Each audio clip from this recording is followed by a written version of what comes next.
warahmatullahi wabarakatuh. Nama Sri Mulyani, NIM 1812146 dari kelas PAI 6B. Di sini saya akan membuat sebuah video untuk memenuhi tugas ujian akhir semester MK Pendidikan Soft Skill. Di sini saya akan menjelaskan mengenai communication skill. Baik, langsung saja kepada materi yang pertama, yaitu mengenai pengertian dari communication skill. Jadi, sebelum kita mengetahui pengertian dari communication skill, kita harus mengetahui terlebih dahulu apa sih pengertian dari komunikasi. Nah, jadi komunikasi di sini dapat diartikan sebagai sesuatu yang memberikan informasi, pesan, gagasan, ide, pikiran, perasaan kepada orang lain dengan maksud agar orang lain berpartisipasi. Nah, yang pada akhirnya informasi, pesan, gagasan, ide, pikiran, perasaan tersebut menjadi milik bersama antara si komunikator dan komunikan. Nah, jadi dari pengertian komunikasi tersebut dapat kita ambil pengertian communication skill, yaitu kemampuan berkomunikasi seseorang untuk menyampaikan atau mengirim pesan yang jelas dan dipahami oleh si penerimanya. Nah, untuk itu, agar mampu melakukan komunikasi yang baik, maka seseorang harus memiliki ide dan penuh daya kreativitas yang tentunya dapat dikembangkan melalui berbagai latihan dengan berbagai macam cara. Salah satunya adalah dengan membiasakan diri dengan berdiskusi. Baik, selanjutnya yaitu mengenai jenis-jenis communication skill. Nah, jadi setiap komunikasi yang dilakukan tentunya diharapkan menghasilkan sesuatu yang bermanfaat bagi siapa saja yang terlihat dalam komunikasi tersebut. Komunikasi akan berjalan dengan dinamis apabila disertai dengan adanya suatu reaksi dari pihak penerima pesan. Nah, reaksi ini menandakan bahwa pesan yang disampaikan mendapatkan tanggapan. Ada beberapa jenis komunikasi yang perlu dipahami oleh setiap orang dalam menjalani kehidupannya sehari-hari.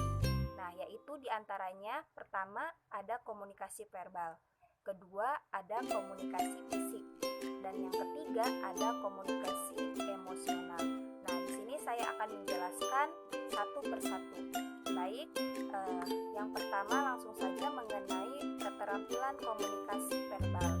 Nah, jadi yang dimaksud dengan komunikasi verbal di sini yaitu komunikasi yang terjadi bila dua orang atau lebih melakukan kontak satu sama lain dengan menggunakan artikulasi atau pembicaraan. Nah, proses ini terjadi dalam bentuk percakapan satu sama lainnya. Nah, dalam melakukan komunikasi verbal ini, seseorang harus terampil dalam menggunakan kata-kata, menggunakan tata bahasa yang teratur, menggunakan tata bahasa yang sopan, serta mampu menjadi pendengar yang baik bagi lawan pembicaranya. Nah, jadi ini berarti komunikasi verbal yaitu komunikasi yang secara nyata dapat dilihat melalui percakapan antara dua orang atau lebih, sehingga setiap orang yang melakukan komunikasi verbal ini perlu untuk memiliki kemampuan dalam menggunakan kata-kata, tata bahasa yang baik dan sopan. Nah, sehingga pesan yang disampaikan oleh si pengirim pesan ini dapat diterima oleh baik oleh si penerima pesannya.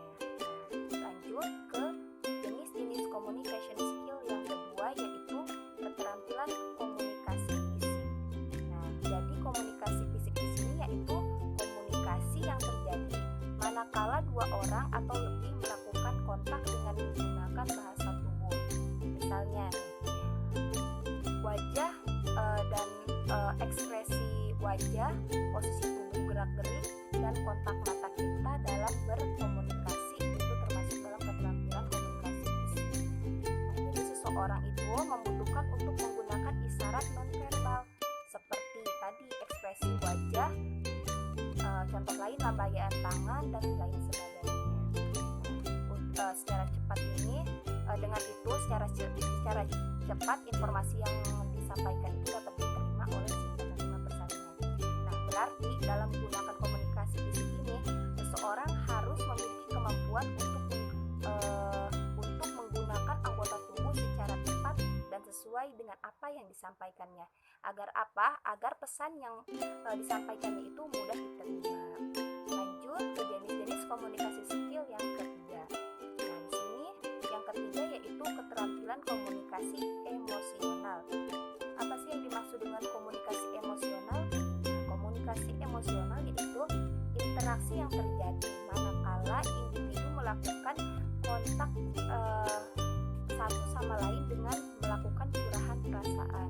Nah, jadi berdasarkan pengertian tersebut, jadi seseorang itu dapat dikatakan terampil melakukan komunikasi emosional adalah apabila seseorang dalam melakukannya ia tetap berada pada kondisi mental dan kejiwaan yang stabil, sehingga hal-hal yang bersifat bentuk komunikasi emosional seperti sedih, haru, senang tetap terlihat dalam bentuk yang wajar dan tidak berlebihan. Baik, selanjutnya yaitu ada contoh dari communication skill. Yang pertama yaitu ada public speaking. Nah, public speaking di sini dapat diartikan sebagai suatu kegiatan berbicara di muka umum yang tentunya harus kita kuasai dengan baik. Karena kemampuan dari public speaking ini merupakan suatu hal yang fundamental untuk dimiliki oleh kita sebagai mahasiswa. Ada beberapa teknik-teknik dalam public speaking. Nah, yang pertama itu dimulai dari teknik pernapasan, terus ada dari gaya tubuh, intonasi suara, dan cara mempengaruhi audiens. Dalam public speaking ini tentunya ada hambatan-hambatan dan kendala-kendala seperti rasa kurang percaya diri, tidak mampu serta perasaan takut atau grogi ya. Namun semua itu dapat kita cari solusinya yaitu dengan berbagai cara. Di antaranya yaitu persiapan dari penguasaan materi, ada intensitas latihan kita, terus membuat poin-poin yang akan kita bahas serta mendukung gagasan dari poin-poin yang akan kita bahas nanti. Contoh yang kedua yaitu ada presentation skill. Nah, jadi presentation skill ini merupakan salah satu bagian dari public speaking atau kemampuan berbicara di depan publik. Nah, ini juga sangat dibutuhkan oleh kita semua. Nah, terutama bagi kita pelajar atau mahasiswa. Di sini kita melakukan kegiatan pembelajarannya dengan melakukan presentasi. Nah, jadi ini sangat bermanfaat bagi kita. Nah, jadi dengan adanya presentasi skill di sini, jadi kita juga harus melatih communication skill kita ini dari presentasi. Nah, setelah membahas public speaking dan presentation skill, nah di sini kita dapat mengembangkan communication skill kita. Jadi, banyak orang yang memiliki kemampuan dan keinginan yang besar, tetapi ia tidak dapat mengkomunikasikannya kepada orang lain. Agar kemampuan atau keinginan tersebut itu dapat terpenuhi, jadi ada upaya dalam pengembangan komunikasi. Menurut Habib, di sini ada tokoh yang mengatakan yaitu Habib Cangara, yaitu untuk mencapai komunikasi yang mengena, seorang komunikan harus memiliki yang pertama kepercayaan, yang kedua ada daya tarik, dan yang ketiga yaitu kekuatan power. Nah, di sini saya akan membahas ketiganya. Yang pertama yaitu kepercayaan.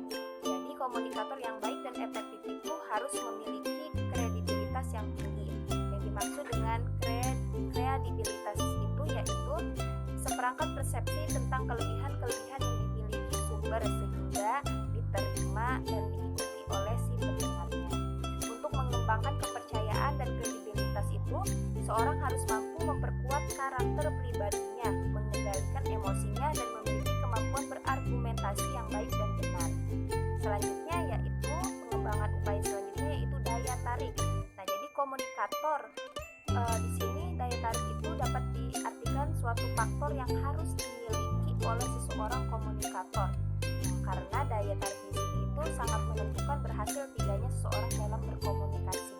Nah, di sini ada tokoh yang mengemukakan bahwa pendengar itu bisa saja pandangan seorang komunikator karena ia memiliki yang pertama daya tarik dalam hal kesamaan, dikenal baik, disukai, dan fisiknya. Nah, di sini saya akan menjelaskan mengenai kesamaan di sini, yaitu dimaksudkan bahwa orang bisa tertarik pada komunikator karena adanya kesamaan demografis seperti bahasa, agama, suku, daerah asal, dan sebagainya. Nah, dikenal di sini dimaksudkan seorang komunikator adalah seorang yang sudah lama dikenal oleh banyak orang. Disukai artinya komunikator adalah orang yang disenangi dan disukai oleh banyak orang. Fisik artinya seorang komunikator akan dapat diterima dengan baik apabila memiliki tampilan yang baik dan menarik. Komunikator juga yang mampu menjadi pribadi yang menyenangkan dan memiliki penampilan fisik yang menarik akan dengan mudah diterima oleh orang lain. Oleh sebab itu, untuk meningkatkan daya tarik, maka seseorang harus mampu belajar dan mengembangkan diri untuk menjadi pribadi yang menyenangkan dan menjaga penampilan fisiknya.